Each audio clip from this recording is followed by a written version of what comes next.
I'm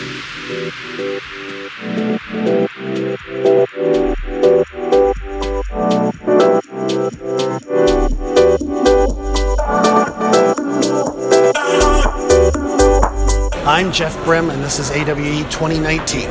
Let's go. All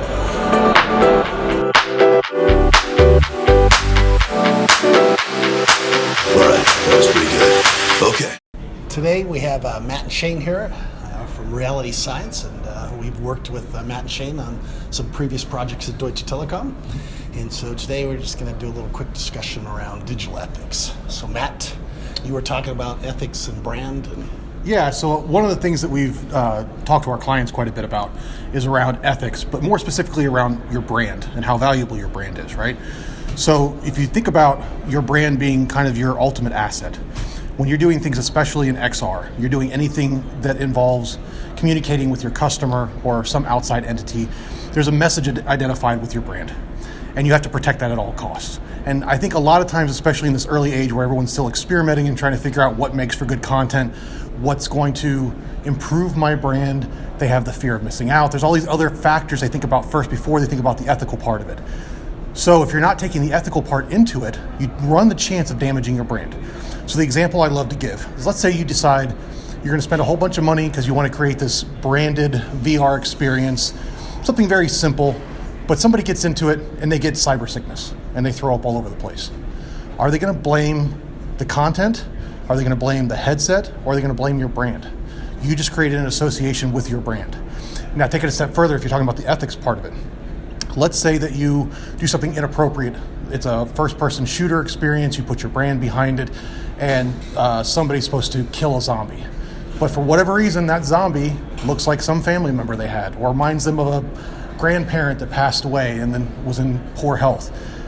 That psychologically traumatizes them. There's ethical issues involved in that, and they're going to associate that with your brand. And that news story gets out. What does that do to your brand? And then you become the center of an ethics conversation about, should we be allowing people to have these first-person shooter experiences, or whatever the experience is for that matter. And I think that can be really damaging if you don't take ethics into account up front, which I think is really important, but it's just now starting to come to the front of the psyche of a lot of people developing content. All right. So Shane, so we're looking at new products and ethics. And any thoughts on that? So you come to conferences like this, and it's all the tech guys, and they're showing off all the latest and greatest stuff that they've created. And so frequently they think, oh, we've got the user experience side covered. So we've got the human side of it taken care of. But they don't really, because they don't go deeper than, is this the right place to put the button? Is this the right color to use? They don't take into the actual psychological and physiological effects that these technologies can have. And it's, Matt said earlier, it's a fear of missing out. We're rushing to get this stuff done without asking the question, just because we can, should we? Should it be done this way? Should we take other things into consideration? Earlier you mentioned the idea of culture. Everybody has various cultures. Everybody's got different backgrounds. So when you take that into effect, yes, they're going to have differences in ethics. However, technology is technology. We all experience it the same way as human beings, whether it's Eastern technology-based, if it's Western technology-based, it doesn't matter. We all experience the outcomes of the technology the same way. So you have to take that part into consideration, and very few of these people are.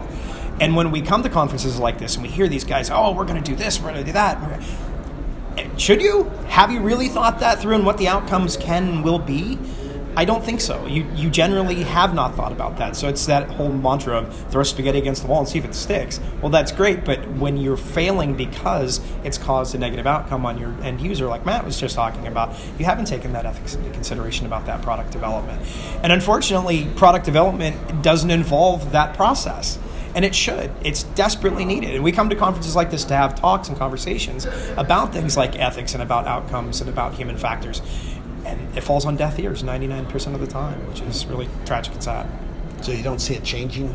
I think so. I think there's starting to be enough people that are raising enough alarm bells and saying, listen, you can't do this without taking these things into consideration before you start doing it. It has to be integrated into the production itself, not after the fact. So there are more people raising alarm bells and more people in higher positions than Matt and I and Reality Science Institute. So hopefully those people will start getting on board and we'll start getting more traction with our conversations on ethics and some of those concerns. All right. Well, very good. Well, Shane and Matt, thanks again, and let's get to the show.